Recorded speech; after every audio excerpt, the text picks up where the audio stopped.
আসসালামু আলাইকুম। সবাই কেমন আছেন? আশা করি ভালো আছেন।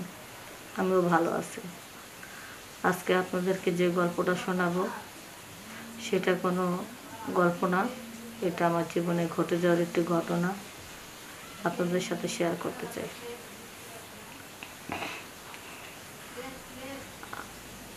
আমার বাবা মা শহরে থাকে, আমাকে লেখাপড়া শেখায়। তো আমি ক্লাস 2তে পড়ি, আমার বয়স 10 বছর। তো প্রায় 8 বছর বয়স থেকে আমি আমার বাবা মাকে প্যারা দিচ্ছি যে চলো চলো আমরা গ্রামের বাড়িতে যাই। অনেকদিন ধরে গ্রামের বাড়িতে যাই না, দাদা দাদিরা দেখি না, চলো আমরা গ্রামের বাড়িতে যাই। পরে বলতেছে ঠিক আছে যাবো না, কয়টা দিন যাক, তোর স্কুলটা একটু ছুটি হোক, পরীক্ষা শেষ হোক, পরে যাবো না।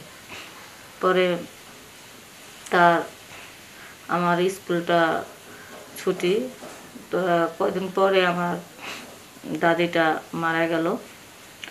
তো আমার বাবার অফিসের কাজের খুব ঝামেলা, ছুটি দেয় না। এখন আমার দাদি মারা গেছে, যা হয়তো লাগবো।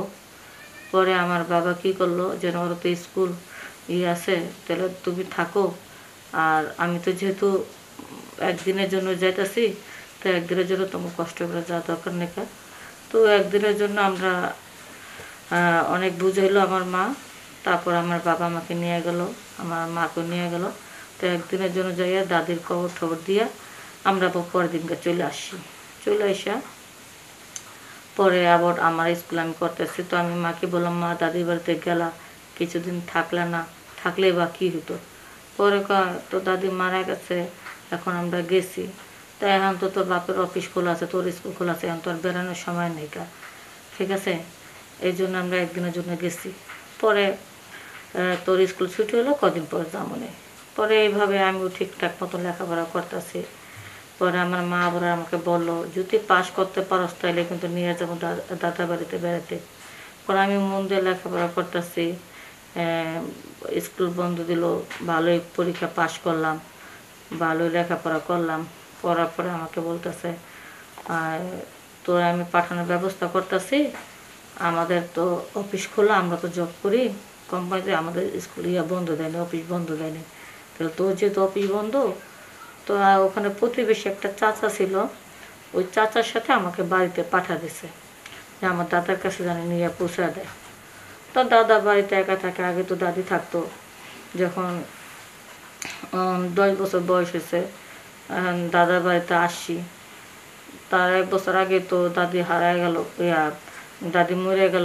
এখন তো দাদির জন্য দাদার একটু কষ্ট লাগে, একা একা বাড়িতে থাকে, কষ্ট হয় না। এখন আমাদের দেখা দাদা তো খুব খুশি, কয় নাতি ভালো হয়েছে তুমি আইসো, এই কতদিন ধরে একা একা থাকি, একজন সঙ্গী নাই, কথা বলতে পারি না, নিজেটা নিজে রান্না বেড়া খাই, আমার অনেক কষ্ট হয়ে যায়। তখন আমি দাদারও করলাম, দাদা আমি একটু বড় হয়ে হলেই তখন তোমার আমি রান্না করে খাওয়াবো। তখন দাদা দুষ্টামি করে বলে, যখন তুমি বড় হইবা তখন তো তুমি তোমার স্বামীরা রান্না করে খাওয়াইবা, তখন কি আর আমার চিনবা? বড় হইলে কি তোমার মা তোমার ঘরে রাখবো? তোমার তো স্বামীর বাড়িতে পাঠিয়ে দিব। পরে এইভাবেই নানান কথা বললো। তখন দাদার সাথে আমি এই মজা টজা করলাম, এমনি আনন্দ করলাম, গল্প করলাম। পরের দিনকে তো আমি একবারে গ্রামটা পুরো ঘুরে ঘুরে খেলতেছি, কারণ ছোটোবেলার কিছু বান্ধবী আসলো, বাড়িতে যাওয়া আসা যখন ছিল, দাদা বাড়িতে যখন অনেকদিন পর্যন্ত ছিলাম, তখন আশেপাশে কিছু মেয়ে বান্ধবী ছিল, ওদের সাথে খেলাধুলা করতাম, ওদের সাথে একটু দেখা হইলো। আমি আবার গাছে গাছে যাই, ফল পারি, পেয়ারা পারি, আম পারি, যার গাছে যেটা পাইতাম ওইটাই ছিটতাম। আর দাদা আমার খালি বকতো, কিরে মানুষের এগুলো ছিঁড়স কি লেগে, আমার কাছে বিচার নিয়ে আইতাছে যে শহর থেকে তোমার নাতি এসে, তোমার নাতি তো পুরা গাছের ফল টল সব ফাঁকা করে হালাতেছে। পরে আইসা পড়লাম, আসার পরে এখন দাদা বলতেছে, নাতি অনেকদিন তো হয়েছে, চল আমরা এই ছোটোবেলা তো না মাছ ধরছি, এখন একটু মাছটা ধরে হয়ে যায়। তাই দাদার সাথে আমি মাছ ধরতে গেলাম, মাছ ধরছি। আমি আবার একটু গেঞ্জি পরা আসছিলাম, একটা প্যান্ট পরা আসছিলাম। তা আমার আবার ছোটো ছোটো একটু ডালিম, ছোট ছোট মানে ওরকম একটা ফিগার ওঠে না, ছোট ছোট উঠছে। তো আমি যখন ভিজা কাপড়ে মাছ ধরতেছিলাম, এখন স্পষ্টভাবে ছোট ছোট ওগুলি ফুটে উঠছে। এখন দাদার তো নজর লেগে গেছে গা, ওই জিনিসটা দেখে দাদার নজর লেগে গেছে গা। এখন দাদা চিন্তা করতেছে আমার নাতি বয়স অল্প, মাত্র নতুন গাছে নতুন ফল, এই ফল তো আজ হলো কাল হলো অন্য মানুষ ছিঁড়া খাইব, তার চেয়ে আমার নাতিকে আমি খাই। কারণ এমনি তো দাদি নাই, 1 বছর ধরে মরে গেছে গা। এখন দাদির ছাড়া আমার তো একটু কষ্ট হয়ে যায়। এই বয়সে বিয়ে শাদি করলে মাসে কী করবো, তার নাতি যেহেতু আছে পোলাপান মানুষ, ওরা তো আর ওই তার কারোর কাছে কিছু কইব না, একটু ভয় টয় দেওয়া হলে ওই আর কইব না। পরে দাদা আবার কী করলো, আমার বুকের উপরে এমনি থাপড় দিয়ে বলতেছে তোমার এখানে কেদা বসছে কা, কেদাটা মুছা দিই। এরকম মুছা দেওয়ার কথা বলে এইভাবে সেই বোর্ডের উপর দিয়ে এভাবে হাত দিচ্ছে, কেদা মুছা দিতেছে।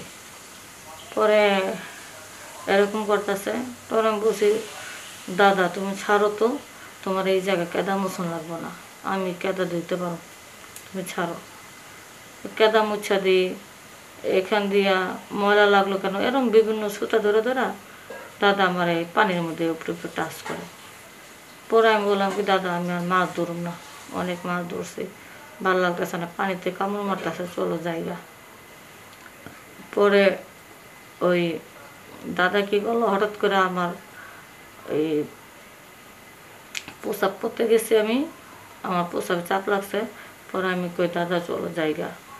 যাওয়ার পরে এখন বাড়িতে গেলাম, গোসল টোসল কইরা প্রসাব করতে বসি। এখন দেখি ওখানে একটা সমস্যা, সমস্যা বলতে একটা যোগ ঢুকছে।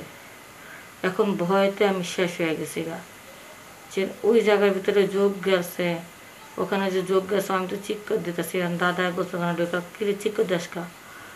পরে কইতাছে, আমি বাইরে কইতেছি দাদা আমার তো ওখানে যোগ গেছে, এখন কি করুম কও, সরতেছে না। কারে যোগ তো খুব খারাপ জিনিস, ওখানে তো লবণ দেওয়া সম্ভব না, তাহলে ওটা তো আঁকড়া ধরছে, তাহলে আমি টাইনা যোগটারে বাইর করে দিই। তো দাদা আমার ঘরের ভিতরে নিয়ে গেল গা, দাদা আমার যোগ বাইর করে দিব। এখন আমার যখন ওই ওই নিচের ওই জায়গা থেকে যখন যোগটা বের করা ধরছিল, তখন তো দাদা ভালো করে হাত দিয়া ইয়া কইরা টাচ কইরা যোগটা বের করা ধরছে। এখন যোগটা যখন বের করলো, করার পর আমি একটু শান্তি পেলাম। পরে আলা দাদার মন তো নষ্ট হয়ে গেল গা। পরে দেখ নাতি কত বড় যোগ গেছে, আমি দেখে বাইর করে দিছি, অন্য কেউ বাইর করতে পারতো। পরে যাই হোক যোগ বাইর করা হয়ে গেল গা। এখন এদিক দিয়ে মাছ ধরতে যায় দাদা কেদা সরাইলো, ওদিক দিয়ে যোগ বাইর করলো। রাতের বেলা কি দাদার ঘুম ধরে, এরকম যোগ বাইর করলে দাদা তো জিনিসটা দেখছে। এখন রাত্রেবেলা আমারে আমি ঘুমা রয়েছি, আমি আর দাদা তো একই সাথে ঘুমাই, যেহেতু ছোটো মানুষ আমি তো একা একটা রুমে ঘুমাইতে পারি না, ভয় ভয় লাগে। তো দাদার পাশে ঘুমা রয়েছি, এখন আমার শরীরের ভিতরে না অনেক আরাম লাগতেছে। পরে চোখ খুলতে দেখি দাদা আমার বডি ফিটনেস একটু টাচ করতেছে, আলতো ভয়ে আমার কাছে ভালো লাগতেছে। পরে আমি বললাম কি দাদা তুমি এরম করতেছো কেন, এটা তো ঠিক না। নাতি এটা খুব মজা, ঠিক আছে দেখ তোর ভালো লাগবো। পরে আমি রাজি হইলাম না, আর দাদারও তো মাথাটা পুরা খারাপ হয়ে গেল গা। এখন দাদা কি করব, পরে বাধ্য হইয়া ওই খাটের উপরে আমাকে জোর কইরা তার সে ইচ্ছা মতন মজা নিল। এক পর্যায়ে আমার খুব কষ্ট হচ্ছিল, দাদারে বলি দাদা তোমার হাতে পায়ে ধরে আমি আর সহ্য করতে পারতেছি না, আমি অনেক চিৎকার দিচ্ছি, ব্যথা পাচ্ছি। তারপরও দাদা কয় তুই চিৎকার দে, তোর চিৎকার কেউ শুনবো না, আমার অনেক কষ্ট হতেছে। আমি পুরা অর্ধেক কাজ করবো আর অর্ধেক কাজ শেষ না হয়তো তো আমি ছাড়ুম না, তোরে আমার পুরো কাজ করানো লাগবে। পরে ইচ্ছা মতন দাদার মন মতন করে আমার সাথে সময় কাটানোর পরে পরে তার ভালো লাগলো। কিন্তু আমার তো অনেক কষ্ট, আমার তো অবস্থা খারাপ হয়ে গেছে।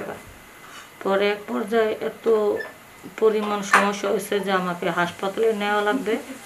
পরে আমাকে হাসপাতালে নিয়ে গেল, আমার মা বাবা সবাই খবর পেয়ে আসলো। আসার পরে এক পর্যায়ে এখন ব্যাপারটা কাউরে কিছু বলে নেই, যেহেতু নিজেগুলো লজ্জা ঘৃণায়। পরে আমার বাপ চাচারে মিললে আমার দাদারে বিয়ে করা দিল, আর আমারে হাসপাতাল থেকে আইনা সুস্থ করে মার কাছে রাখলো। আমি আর জীবনে দাদার বাড়িতে আর আসলাম না, কারণ ব্যাপারটা যদি জানাজানি হইতো তাহলে আমার বিয়ে হইতো না, বিয়ে দিতে কষ্ট হইতো। এই জন্য আর কাউকে কিছু বলে নেই।